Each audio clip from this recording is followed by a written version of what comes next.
ನಮಸ್ಕಾರ ವೀಕ್ಷಕರೇ, ಅಶ್ವಜ್ಯೋತಿಷ್ಯ ವಿಶೇಷ ಕಾರ್ಯಕ್ರಮಕ್ಕೆ ನಿಮಗೆಲ್ಲ ಪ್ರೀತಿಯ ಸ್ವಾಗತ. ನಾನು ಪಲ್ಲವಿ ಭಟ್.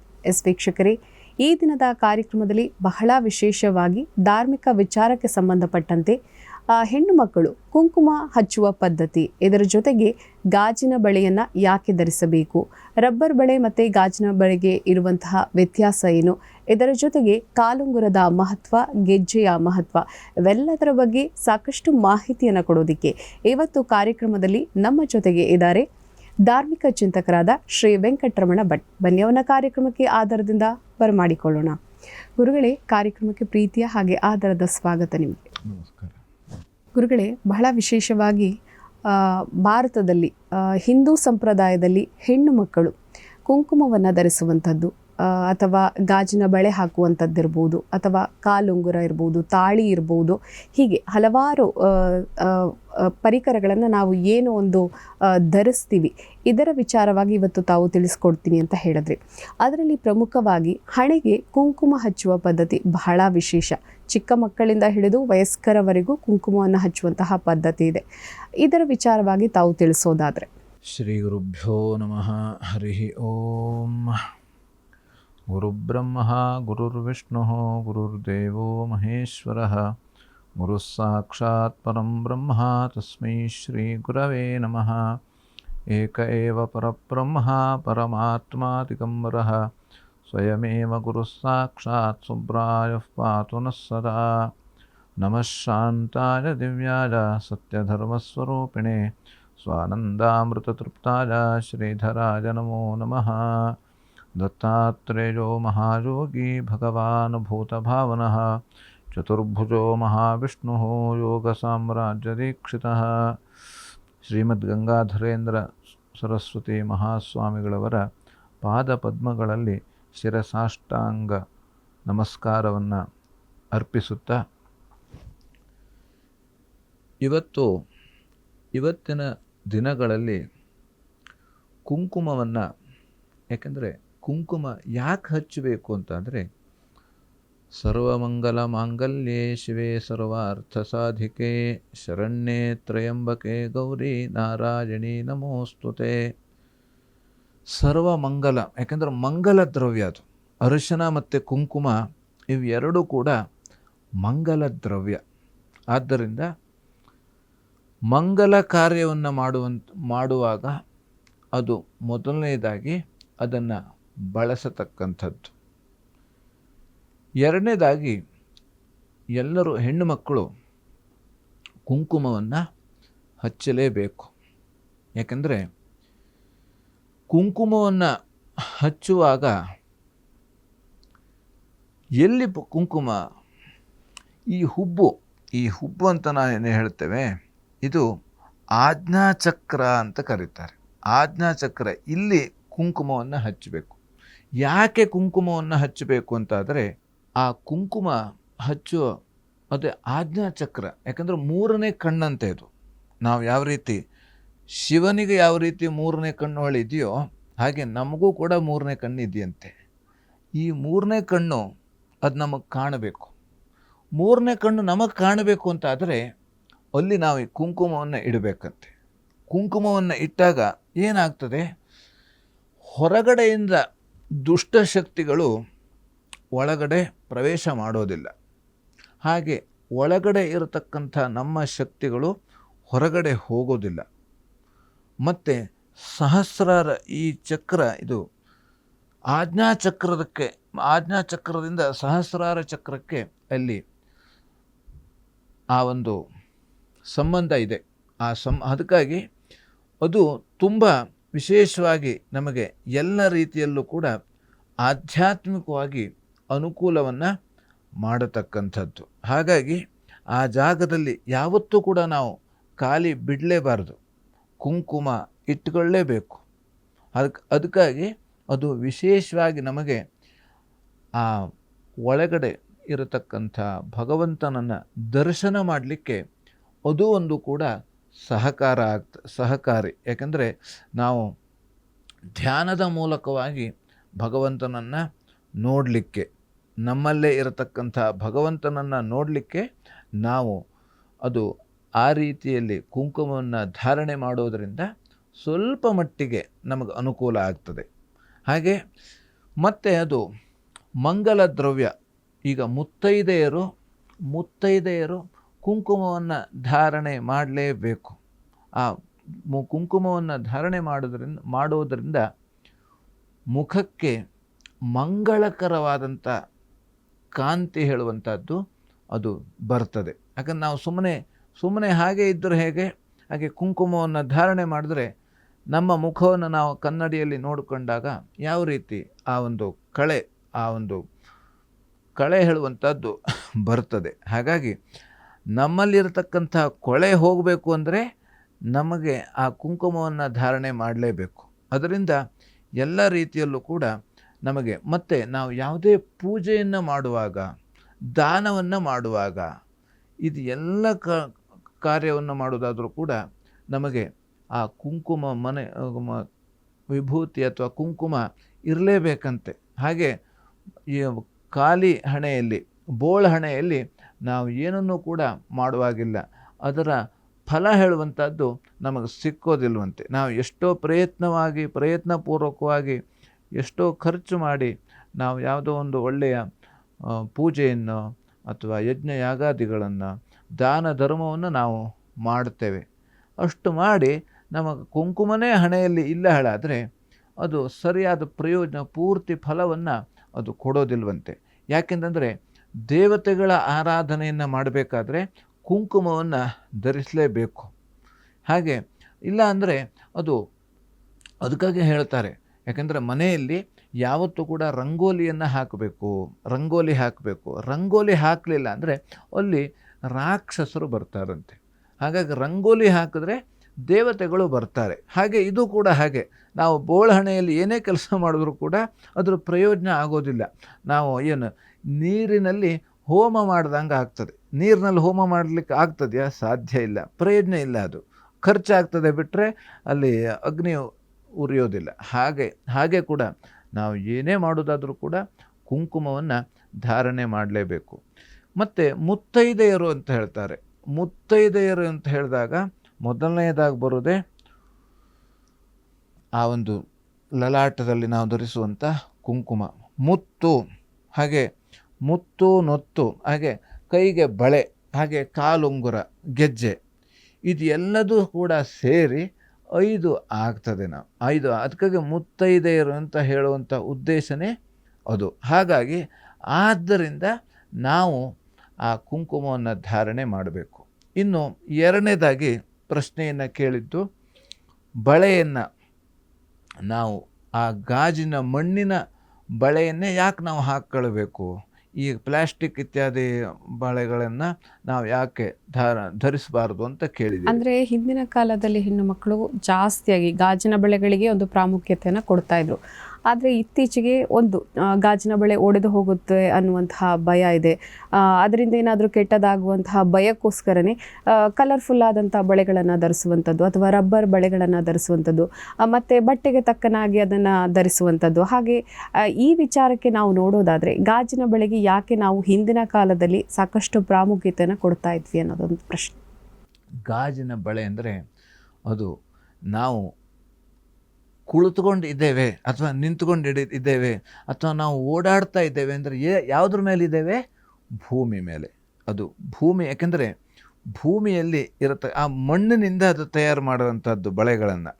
ಹಾಗಾಗಿ ಅದು ಆ ಪ್ರಕೃತಿಯಲ್ಲಿ ಇರತಕ್ಕಂಥದ್ದು. ಹಾಗೆ ಈ ಶರೀರನೂ ಕೂಡ ಪಂಚಭೂತಗಳಲ್ಲಿ ಒಂದಾಗಿದೆ. ಇದು ನಮ್ಮ ಅಂಶ ಹೇಳುವಂಥದ್ದು ಯಾವ ರೀತಿ? ಭೂಮಿ, ನೀರು, ಹಾಗೆ ಗಾಳಿ, ಅಗ್ನಿ, ಆಕಾಶ ಏನಿದೆಯೋ ಹೀಗೆ ಅದಕ್ಕೆ ಪ್ರಕೃತಿಗೆ ಸಂಬಂಧಪಟ್ಟಿದ್ದು ಮಣ್ಣು. ಹಾಗೆ ಮಣ್ಣಿನಿಂದ ತಯಾರು. ಯಾಕೆಂದರೆ ಮಣ್ಣು ಅದು ತಂಪಂತೆ. ಈಗ ತಂಪು ಸಾಮಾನ್ಯವಾಗಿ ನಾವು ಇವಾಗಲೂ ಕೂಡ ನೋಡಬಹುದು. ಹಿಂದಿನ ಕಾಲದಲ್ಲಿ ಮಣ್ಣಿನ ಮನೆ ಇತ್ತು. ಗೋಡೆನೂ ಕೂಡ ಮಣ್ಣಾಗಿರ್ತಿತ್ತು, ನೆಲನೂ ಕೂಡ ಮಣ್ಣಾಗಿರ್ತಿತ್ತು. ಮೇಲ್ಗಡೆ ಸೋಗೆಯನ್ನು ಹಾಕ್ತಿದ್ರು ಮುಚ್ಚಲಿಕ್ಕಾಗಿ. ಅದು ಏನಾಗಿರ್ತು? ತಂಪು. ಅದು ಆ ಮಣ್ಣು ಹೇಳುವಂಥದ್ದು ತಂಪು. ಅದು ಯಾಕೆ ತಂಪು, ಹೇಗೆ ತಂಪು ಅಂದರೆ ಮಳೆಗಾಲದಲ್ಲಿ ಅದು ಸ್ವಲ್ಪ ಬಿಸಿ ಆಗ್ತದೆ, ಮಳೆಗಾಲದಲ್ಲಿ ಸ್ವಲ್ಪ ಬೆಚ್ಚಗೆ ಇರ್ತದೆ. ಹಾಗೆ ಚಳಿಗಾಲದಲ್ಲೂ ಕೂಡ ಅದು ಬೆಚ್ಚಗೆ ಇರ್ತದೆ. ಅದು ನಾವು ಗಮನ ವಹಿಸಬೇಕು. ಹಾಗೆ ಬೇಸಿಗೆಗಾಲದಲ್ಲಿ ಅದು ಆ ಒಂದು ತಂಪನ್ನು ಕೊಡ್ತದೆ, ಹೀಟ್ ಆಗಲಿಕ್ಕೆ ಬಿಡೋದಿಲ್ಲ. ಅದು ಸಮತೋಲನವನ್ನು ಮಾಡುತ್ತದೆ. ಯಾಕೆಂದರೆ ಮಣ್ಣು ಹೇಳುವಂಥದ್ದು ಆ ಪ್ರಕೃತಿ ಯಾವ ರೀತಿ ಚೇಂಜ್ ಆಗ್ತದೆಯೋ ಅದಕ್ಕೆ ಸಂಬಂಧಪಟ್ಟಂತೆ ಅದು ಹೊಂದಾಣಿಕೆಯನ್ನು ಪಡೆದುಕೊಳ್ತದೆ. ಹಾಗೆ ನಮಗೂ ಕೂಡ ಈ ಶರೀರನೂ ಕೂಡ ಅದು ಆ ಪ್ರಕೃತಿಗೆ ಸಂಬಂಧಪಟ್ಟಂತೆ ಇರೋದರಿಂದ ನಮ್ಮ ಶರೀರದಲ್ಲಿ ವಾತ, ಪಿತ್ತ, ಕಫ ಇದು 3 ಇದೆ. ಇದರಿಂದ ವಾತ ಏನಾದರೂ ವ್ಯತ್ಯಾಸ ಆದರೂ ಕೂಡ, ಪಿತ್ತ ಏನಾದರೂ ತೊಂದರೆ ಆದರೂ ಕೂಡ, ಕಫದಲ್ಲಿ ವ್ಯತ್ಯಾಸ ಆದರೂ ಕೂಡ ಆರೋಗ್ಯದಲ್ಲಿ ಬದಲಾವಣೆಗಳು ಉಂಟಾಗ್ತವೆ. ಹಾಗೆ ಕೂಡ ಈ ಮಣ್ಣಿನ ಬಳೆ ಹೇಳುವಂಥದ್ದು ಅದು ಕೂಡ ನಮಗೆ ಆ ಉಷ್ಣಾಂಶವನ್ನು ಜಾಸ್ತಿ ಮಾಡದಂತೆ, ಹಾಗೆ ಶೀತವನ್ನು ಹಿಡಿದುಕೊಳ್ಳುವಂತೆ ಅದು ಸಹಾಯವನ್ನು ಕೂಡ ಮಾಡ್ತದೆ. ಮತ್ತೊಂದು ಹಾಗೆ ಇಲ್ಲಿ ನಮಗೆ ಆ ನಾಡಿ ಹೇಳುವಂಥದ್ದು, ಇಲ್ಲೊಂದು ನಾಡಿ ಇದೆ. ಅದು ನಮಗೆ ತುಂಬ ಸಹಸ್ರಾರು ನಾಡಿಗಳು ಇದ್ದಾವೆ. ಇದು ಕೂಡ ಡೈರೆಕ್ಟು ಮೆದುಳಿಗೆ ಡೈರೆಕ್ಟ್ ಕನೆಕ್ಷನ್ ಇದೆ.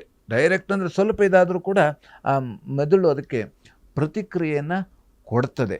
ಹಾಗಾಗಿ ಆ ಮಣ್ಣಿನ ಒಂದು ಬಳೆಯನ್ನು ಧಾರಣೆ ಮಾಡುವಂಥದ್ದು ತುಂಬ ಉತ್ತಮ. ಅದು ಒಡೆದು ಹೋಯಿತು ಅಂತ ನಾವು ಏನೋ ಕೆಟ್ಟಿದ್ದಾಗ್ಬಿಡುತ್ತದೆ ಹೇಳಿ ನಾವು ತಿಳ್ಕೊಳ್ಳೋದಿಲ್ಲ. ಅದು ಯಾಕೆಂದರೆ ಅದು ಶ್ರೇಯಸ್ಕರನೇ. ಅದು ಒಡೆದು ಹೋಯಿತು ಅಂತ ನಾವು ಬೇರೆ ರೀತಿಯಲ್ಲಿ ಆಲೋಚನೆಯನ್ನು ಮಾಡುವಂಥದ್ದು, ಭಯವನ್ನು ನಾವು ಪಟ್ಕೊಳ್ಳುವಂಥದ್ದು ಅದೇನು ಇಲ್ಲ. ಹಾಗಾಗಿ ವಿಶೇಷವಾಗಿ ಆ ಮಣ್ಣಿನ ಬಳೆಯನ್ನು ನಾವು ಹಾಕ್ಕೊಳ್ಳುವುದರಿಂದ ಎಲ್ಲ ರೀತಿಯಲ್ಲೂ ಕೂಡ ವಿಶೇಷವಾಗಿ ಆರೋಗ್ಯ ದೃಷ್ಟಿಯಿಂದ ನಮಗೆ ತುಂಬ ಒಳ್ಳೆಯದು. ಮತ್ತು ಶರೀರಕ್ಕೆ ಸಂಬಂಧಪಟ್ಟಿದ್ದ ಆಗಿರೋದರಿಂದ ತುಂಬ ಒಳ್ಳೆಯದು. ಈಗ ನಾವು ಇತ್ತೀಚಿನ ದಿನಗಳಲ್ಲಿ ನಾವು ಪ್ಲಾಸ್ಟಿಕ್ ಬಳೆನೋ ಅಥವಾ ಇನ್ಯಾವುದೋ ರೀತಿ ಬಳೆಯನ್ನು ನಾವು ಧಾರಣೆ ಮಾಡ್ತಾ ಇದ್ದೇವೆ. ಯಾಕೆಂದರೆ ಅದನ್ನು ಮಾಡೋದರಿಂದಲೇ ಆ ಥರ ನಾವು ಆ ಪ್ಲಾಸ್ಟಿಕ್ ಅಥವಾ ಇನ್ಯಾವುದೋ ವಸ್ತುಗಳನ್ನು, ಅಲಂಕಾರಿಕ ವಸ್ತುಗಳನ್ನು ಧಾರಣೆ ಮಾಡೋದರಿಂದ ನಮ್ಮ ಶರೀರದಲ್ಲೂ ಕೂಡ ಆರೋಗ್ಯದಲ್ಲಿ ವ್ಯತ್ಯಾಸ, ಆರೋಗ್ಯದಲ್ಲಿ ಬದಲಾವಣೆ ಆಗ್ತಾ ಇದೆ. ಅನಾರೋಗ್ಯ ಪೀಡಿತರಾಗ್ತಾ ಇದ್ದಾರೆ. ಇದು ಒಂದು ಕಾರಣ ಆಗಿರ್ತದೆ. ಹಾಗಾಗಿ ಹಿಂದಿನ ಕಾಲದಲ್ಲಿ ಯಾವುದೋ ಒಂದು ಮಾಡಿದ್ದಾರೆ ಅಂತಾದರೆ ಹಿಂದಿನವರು ಅವರಿಗೇನೋ ಗೊತ್ತಾಗೋದಿಲ್ಲ, ಈಗ ನಾವು ಬುದ್ಧಿವಂತರು, ನಾವೇನನ್ನೋ ಕಂಡುಹಿಡಿದಿದ್ದೇವೆ ಅಂತ ನಾವು ಈಗೇನು ಹೇಳ್ತಾ ಇದ್ದೇವೆ ಅದು ನಮ್ಮ ತಪ್ಪು ಕಲ್ಪನೆ, ತಪ್ಪು ಭಾವನೆ. ಹಿಂದಿನವರು ಏನು ಆಚರಣೆ ಮಾಡ್ಕೊಂಡು ಬರ್ತಾ ಇದ್ದಿದ್ರೋ ಅದನ್ನು ನಾವು ಮುಂದುವರಿಸ್ಕೊಂಡು ಹೋಗಬೇಕು. ಬಿಟ್ಟರೆ ಅದನ್ನು ನಾವೇ ಬುದ್ಧಿವಂತರು ಅಂತ ನಾವು ಇನ್ನೇನೋ ಮಾಡಲಿಕ್ಕೆ ಹೋದರೆ ಈ ಥರ ಆಗ್ತದೆ. ಈಗ ಯಾವ ರೀತಿ ಪ್ರಕೃತಿಯಲ್ಲಿ ಸಮತೋಲನ ಇಲ್ಲ, ಎಲ್ಲವೂ ಕೂಡ ಮಳೆ ಬೆಳೆಯಲ್ಲಿ ವ್ಯತ್ಯಾಸ ಆಗ್ತಾ ಇದೆ. ಆದ್ದರಿಂದ ನಮ್ಮ ಆರೋಗ್ಯದಲ್ಲೂ ಕೂಡ ವ್ಯತ್ಯಾಸ ಆಗ್ತಾ ಇದ್ದಾವೆ. ಹಾಗಾಗಿ ವಿಶೇಷವಾಗಿ ಮಣ್ಣಿನ ಆ ಬಳೆಯನ್ನು ನಾವು ಧಾರಣೆ ಮಾಡುವುದರಿಂದ ನಮ್ಮ ಆರೋಗ್ಯದ ದೃಷ್ಟಿಯಿಂದ ತುಂಬ ಉತ್ತಮ. ಮತ್ತು ಮನಸ್ಸಿಗೆ ಸಂಬಂಧಪಟ್ಟಂತೆ, ಯಾಕೆಂದರೆ ನಾವೀಗ ಹಿಂದೆ ಬರೀ ಕಾಲಲ್ಲಿ ಓಡಾಡ್ತಾ ಇದ್ದಿದ್ರು. ಈಗ ಎಲ್ಲಿ ಹೋಗಿದವರು ಸಾಮಾನ್ಯ ಬರೀ ಕಾಲಲ್ಲಿ ಹೋಗ್ತಿದ್ರು, ಏನು ತೊಂದರೆ ಇಲ್ಲ. ಇನ್ನು ತುಂಬ ಕಲ್ಲು ಮುಳ್ಳು ಇರೋ ಜಾಗದಲ್ಲಿ ಚಪ್ಪಲಿಯನ್ನು ಹಾಕ್ಕೊಂಡು ಹೋಗ್ತಿದ್ರು. ಅವಾಗಷ್ಟು ಆರೋಗ್ಯ ಸಿಗ್ತಿತ್ತು, ಆರೋಗ್ಯವಂತರಾಗಿರ್ತಿದ್ರು. ಯಾಕಂದರೆ ಈ ಪ್ರಕೃತಿಯಲ್ಲಿ ಈ ಶರೀರಕ್ಕೆ ಮಣ್ಣು ಬೇಕೇ ಬೇಕು. ಈ ಶರೀರಕ್ಕೂ ಮಣ್ಣು ತಾಗಬೇಕು. ಅದು ಆ ಮಣ್ಣು ತಾಗೋದ್ರಿಂದ ನಮಗೆ ಸ್ವಲ್ಪ ಗಾಯ ಆಗಿದೆ ಅಂತ ಇಟ್ಕೊಳ್ಳಿ, ಆ ಸ್ವಲ್ಪ ಮಣ್ಣು ಹಚ್ಚಿಬಿಟ್ರೆ ಆ ಗಾಯ ರಕ್ತ ಬರೋದು ನಿಂತು ಹೋಗ್ತದೆ ಅಂತೆ, ಅದು ಬೇಗನೆ ಕಡಿಮೆ ಆಗಿಬಿಡ್ತದೆ ಅಂತೆ. ಹಾಗಾಗಿ ಇದೆಲ್ಲ ಕಾರಣಕ್ಕಾಗಿ ನಮಗೆ ಆ ಮಣ್ಣು ಹೇಳುವಂಥದ್ದು ನಮ್ಮ ಶರೀರಕ್ಕೆ ಬೇಕೇ ಬೇಕು. ಈಗ ನಾವು ಎಷ್ಟೇ ಸಿಮೆಂಟು ಅಥವಾ ಎಷ್ಟೇ ಕಲ್ಲು ಬೇರೆ ಇದು ಬಂದಿದ್ದರೂ ಕೂಡ ಅದರಿಂದನೂ ಕೂಡ ವಾತ ಹೇಳುವಂಥದ್ದು ಜಾಸ್ತಿ ಆಗ್ತಾ ಇದೆ, ವಾತ. ಹಾಗಾಗಿ ಆ ಮಣ್ಣಿನ ಭೂಮಿ ಮೇಲೆ ಇರುವಂಥ ಜಾಗದಲ್ಲಿ ನಾವು ನಡೆಯುವುದು ಎಷ್ಟು ಉತ್ತಮನೋ ಹಾಗೆ ಆ ಮಣ್ಣಿನ ಬಳೆಯನ್ನು ನಾವು ಧರಿಸುವಂಥದ್ದು ತುಂಬ ಶ್ರೇಯಸ್ಕರ, ಆರೋಗ್ಯಕರ. ಸರಿ ಗುರುಗಳೇ, ಬಹಳ ವಿಶೇಷವಾಗಿ ಕುಂಕುಮದ ಪದ್ಧತಿ ಯಾಕೆ ಹಿಂದಿನಿಂದ ಆಚರಿಸಿಕೊಂಡು ಬಂದರು, ಇದರ ಜೊತೆಗೆ ಗಾಜಿನ ಬಳೆಯ ಮಹತ್ವ ಮತ್ತು ವಿಶೇಷತೆಯನ್ನು ಬಹಳ ವಿಶಿಷ್ಟವಾಗಿ ತಾವು ವಿಶ್ಲೇಷಿಸಿದ್ದೀರಾ. ಇದೀಗ ಬ್ರೇಕನ್ನು ತೆಗೆದುಕೊಳ್ಳುವಂತಹ ಸಮಯ ಆಗಿದೆ. ಪ್ರಿಯ ವೀಕ್ಷಕರೇ, ಗುರುಗಳನ್ನು ತಾವು ನೇರ ಭೇಟಿ ಆಗಬೇಕು ಅಂತ ಆಸಕ್ತಿ ಇರುವಂಥವರು ಟಿವಿ ಸ್ಕ್ರೀನ್ ಮೇಲೆ ಬರ್ತಾ ಇರುವ ನಂಬರ್ಗೆ ಕರೆ ಮಾಡಿ ಮಲ್ಲೇಶ್ವರಂನ 5ನೇ ಮೇನ್ 5ನೇ ಕ್ರಾಸ್ನಲ್ಲಿರುವ ಜಂಬೂ ಗಣಪತಿ ದೇವಸ್ಥಾನಕ್ಕೆ ಹೋಗಿ ಗುರುಗಳನ್ನು ತಾವು ನೇರ ಭೇಟಿಯಾಗಿ ನಿಮ್ಮ ಜಾತಕದಲ್ಲಿ ಇರುವಂತಹ ಸಮಸ್ಯೆಗಳಿಗೆ ಸೂಕ್ತ ಸಲಹೆಯನ್ನು ಪಡ್ಕೊಳ್ಳಿ ಅಂತ ಹೇಳ್ತಾ ಕಾರ್ಯಕ್ರಮದಲ್ಲಿ ಪುಟ್ಟದೊಂದು ವಿರಾಮ.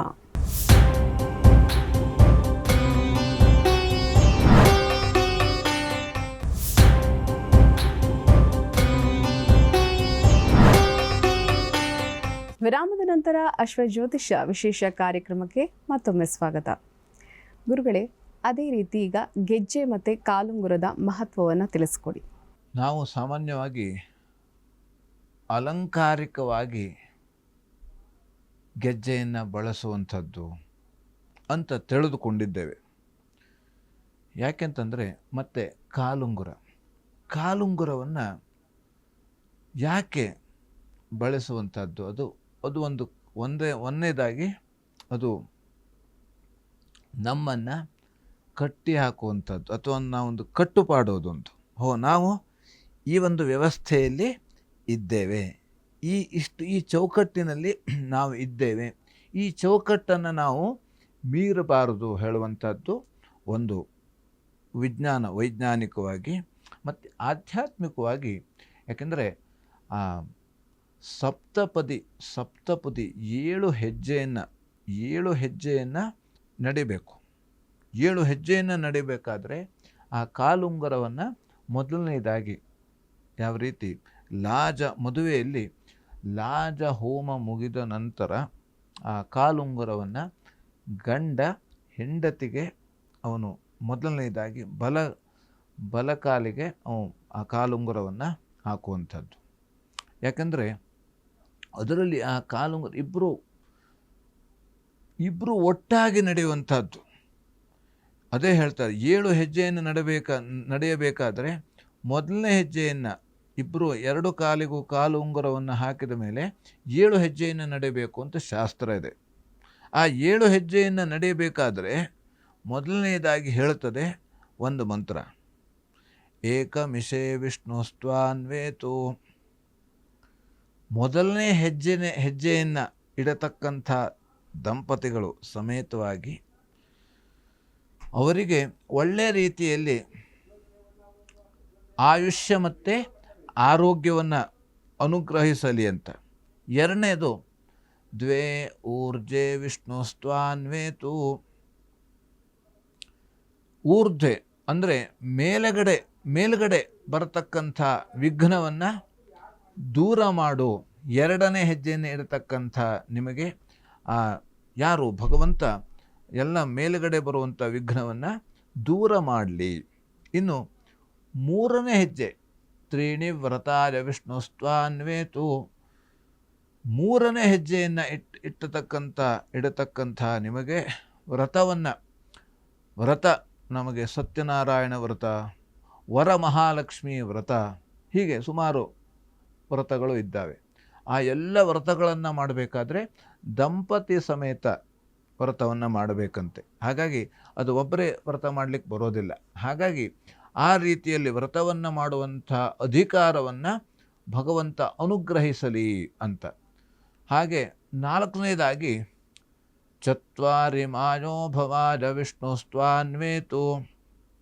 4ನೇ ಹೆಜ್ಜೆಯನ್ನು ಇಟ್ಟಂಥ ನಿಮಗೆ ಚತ್ವಾರಿ ಧರ್ಮ ಅರ್ಥ ಕಾಮ ಮೋಕ್ಷ, ಧರ್ಮ ಅರ್ಥ ಸಂಪಾದನೆ ಕಾಮ ಮೋಕ್ಷ, ಇದರೆಲ್ಲದರಲ್ಲೂ ಕೂಡ ಒಳ್ಳೆಯ ರೀತಿಯಲ್ಲಿ ಭಗವಂತ ಅನುಕೂಲವನ್ನು ಮಾಡಲಿ, ಒಳ್ಳೆಯ ರೀತಿಯಲ್ಲಿ ಅನುಗ್ರಹಿಸಲಿ ಅಂತ. ಹಾಗೆ ಪಂಚಪಶುಭ್ಯೋ ವಿಷ್ಣುಸ್ತ್ವಾನ್ವೇತು. 5ನೇ ಹೆಜ್ಜೆಯನ್ನು ಇಟ್ಟಂಥ ನಿಮಗೆ ಪಶುಭ್ಯೋ. ಯಾಕೆಂದರೆ ಒಬ್ಬರೇ ಇದ್ದರೆ ಅದು ಯಾರು ಏನು ಮಾಡಲಿಕ್ಕೆ ಆಗೋದಿಲ್ವಂತೆ. ಹೆಂಡತಿ ಗಂಡ ಇಬ್ಬರು ಕೂಡ ಜೊತೆಯಲ್ಲಿ ಇರಬೇಕು. ಆವಾಗ ಅದರಿಂದ ಏನು ಅದರಿಂದ ಪಶುಭ್ಯೋ ಪ್ರಾಣಿ ಪಕ್ಷಿಗಳನ್ನು ಹಸು ಇದನ್ನೆಲ್ಲ ಸಾಕಲಿಕ್ಕೆ ನಿಮಗೆ ಆ ಶಕ್ತಿಯನ್ನು ಕೊಡಲಿ, ಆ ಯೋಗವನ್ನು ಕೊಡಲಿ, ಆ ಮನಸ್ಸನ್ನು ಕೊಡಲಿ ಅಂತ ಈ 5ನೇ ಹೆಜ್ಜೆಯನ್ನು ಇಟ್ಟಂತ. ಹಾಗೆ 6ನೇ ಹೆಜ್ಜೆ ಷಡ್ರಾಜಸ್ಪೋಷಾಯ ವಿಷ್ಣುಸ್ತ್ವಾನ್ವೇತು. 6ನೇ ಹೆಜ್ಜೆಯನ್ನು ಇಟ್ಟಂತಹ ನಿಮಗೆ ನಮ್ಮಲ್ಲೇ ಇರತಕ್ಕಂಥ ಎಲ್ಲ ವೈರಿಗಳು ಇದ್ದಾರೆ.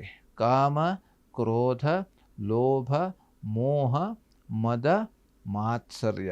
ಇದು 6 ವೈರಿಗಳನ್ನು ಮೀರಿ ಎಲ್ಲ ರೀತಿಯಲ್ಲಿ ನೀವು 6 ವೈರಿಗಳನ್ನು ಜಯಿಸುವಂಥ ಸಾಮರ್ಥ್ಯವನ್ನು ಕೊಡಲಿ. ಹಾಗೆ 7ನೇ ಹೆಜ್ಜೆಯನ್ನು ಇಟ್ಟಂಥ ನಿಮಗೆ ಸಪ್ತಭ್ಯೋ ಹೋತ್ರಾಭ್ಯೋ ವಿಷ್ಣುಸ್ತ್ವಾನ್ವೇತು.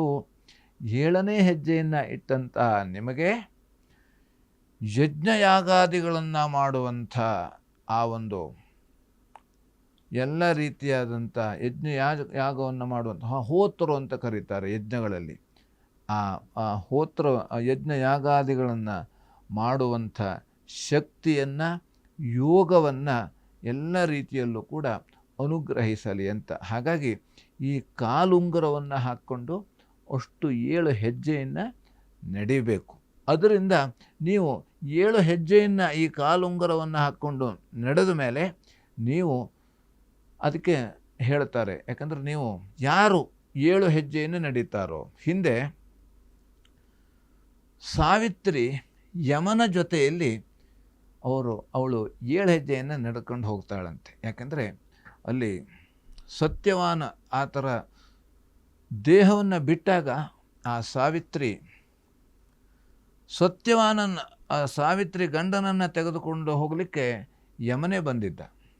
ಯಮನೇ ಬಂದಾಗ ಅವಳು ಯಮನ ಹತ್ತಿರ ಮಾತಾಡ್ಕೊಂಡು ಹೋಗ್ತಾಳೆ. ಆವಾಗ ಯಮನ ಹತ್ರ ಹೇಳ್ತಾಳಂತೆ, ನಾವು ಈಗ 7 ಹೆಜ್ಜೆ ನಡೆದಿದ್ದೇವೆ, 7 ಹೆಜ್ಜೆ ನಡೆದ ಮೇಲೆ ನಾವಿಬ್ಬರು ಕೂಡ ಸ್ನೇಹಿತರಾಗ್ತೇವೆ ಅಂತ ಹೇಳ್ತಾಳೆ. ಆವಾಗ ಆಯಿತು, ಸ್ನೇಹಿತರಾದಮೇಲೆ ನೀನು ನನಗೆ ಒಂದು ವರವನ್ನು ನನಗೆ ಕೊಡಲೇಬೇಕು ಅಂತ ಯಮನಿಗೆ ಸಾವಿತ್ರಿ ಹೇಳ್ತಾಳೆ. ಹಾಗಾಗಿ ಯಾರು 7 ಹೆಜ್ಜೆಯನ್ನು ನಡೀತಾರೋ ಅವರು ಸ್ನೇಹಿತರು ಆಗ್ತಾರಂತೆ, ಒಟ್ಟಿಗೆ ನಡೆಯುವಂಥದ್ದು. ಹಾಗಾಗಿ ಇದು ಅಷ್ಟು ರೀತಿಯಲ್ಲಿ ಆತ್ಮೀಯತೆಯಿಂದ, ಯಾಕಂದರೆ ನಾವು ಮಿತ್ರಂ ಸ್ವಚ್ಛತೆಯ, ಮಿತ್ರರು ಗೆಳೆಯರ ಹತ್ತಿರ ನಾವು ಸ್ವಚ್ಛತೆಯಿಂದ ಮಾತಾಡಬೇಕಂತೆ. ನಾನು ಈ ತಪ್ಪು ಮಾಡಿದ್ದೇನೆ, ನಾನು ಈ ತಪ್ಪು ಮಾಡಲಿಲ್ಲ, ಇದಕ್ಕೆ ಹೀಗಾಯಿತು ಅಂತ ನಾವು ಬೇರೆಯವ್ರ ಹತ್ರ ಈ ರೀತಿ ಹೇಳಲಿಕ್ಕೆ ಆಗೋದಿಲ್ಲ. ನಾನು ಈ ಥರ ಮಾಡಿದ್ದೇನೆ ಅಂತ ಹೇಳಲಿಕ್ಕೆ ಆಗ್ತದೆಯಾ?